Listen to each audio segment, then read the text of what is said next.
এ দৃশ্যের বর্ণনা দেওয়ার সাধ্য কার? নৃশংসতা, নির্মমতা, বর্বরতা, কোনো শব্দই কি জুৎসই?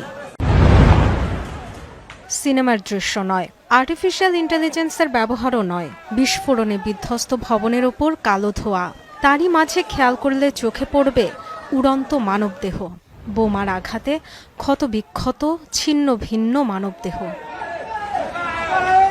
যুক্তরাষ্ট্রের দেয়া মিসাইল ব্যবহার করেছিল ইসরায়েল। বাস্তুচ্যুতদের আশ্রয়স্থলে ছোড়া হয়েছিল সেই বিধ্বংসী ক্ষেপণাস্ত্র। এতটাই তীব্র এর বিস্ফোরণ, যার প্রভাবে এমন বিভৎসতা। স্থানীয় সাংবাদিকের ক্যামেরায় ধরা পড়া এই দৃশ্য ভাইরাল সামাজিক যোগাযোগ মাধ্যমে।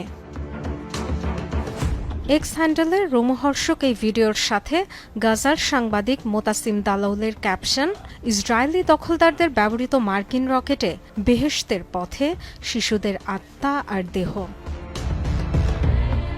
একের পর এক পোস্ট আর কমেন্টে চলছে নিন্দা সমালোচনার ঝড়। ১.৫ বছরের ইসরায়েলি আগ্রাসনে ৫০,০০০-এর বেশি ফিলিস্তিনির মৃত্যু।